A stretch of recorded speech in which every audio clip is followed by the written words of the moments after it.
और घर में धन दौलत भी नहीं है, बड़ी गरीब थी और इनके घर में कोई पुत्र भी नहीं है, लेकिन भगवान की भक्ति न बहुत बड़ी थी, भगवान की पूजा करती हैं।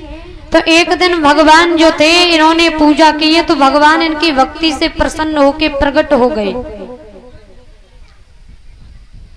माता शांति बनाए रखें।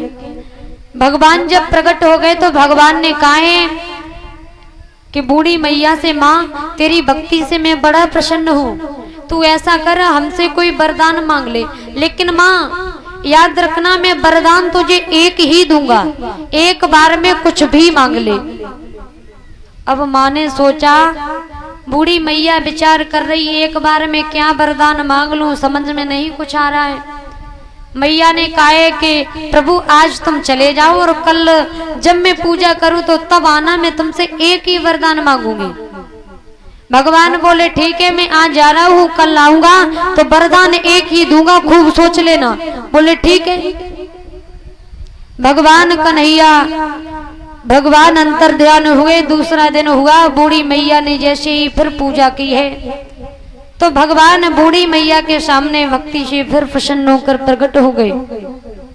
अब भगवान ने कहा, माँ अब तू वरदान मांग ले, तुझे मैं वरदान दूंगा, लेकिन बड़े सोच समझ के मांगना, वरदान में एक ही दूंगा, एक बार में कुछ भी मांग लेना। अब बूढ़ी मैया ने कहा ठीक है प्रभु हम भी एक ही मांगेंगे। भगवान बोले मांग लो। अब माँ के घर में संतान भी नहीं है, धन दौलत भी नहीं है और नेत्रों से अंधी है। अब मैया ने सोच विचार करके प्रभु से कहा है, प्रभु हमें केवल ये वरदान दे दो कि सोने के पालना में लालना खेले और हम देखें। बड़ी समझदारी की बात है, सोने के पालना में लालना खेले और हम देखें। अब समझ लो, घर में पैसा नहीं है तो सोने का पालना, ठीक है, जब सोने का पालना होगा तो धन दौलत की क्या कमी है।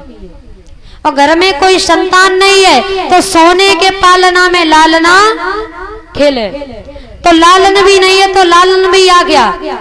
सोने के पालना में लालना खेले और हम देखें। अब माँ के नेत्र भी फूटे तो नेत्र भी ठीक, यानी कितना बूढ़ी मैया के दिमाग में मसाला है कि एक बार में सब कुछ मांग लिया, सोने के पालना में लालना खेले और हम देखें। अब तो घर ही भर गया, क्योंकि धन दौलत नहीं तो पैसा भी आ गया, लाल नहीं था लाल भी आ गया, नेत्र फूटे थे तो नेत्र भी ठीक हो गए। बोल गोविंद भगवान की।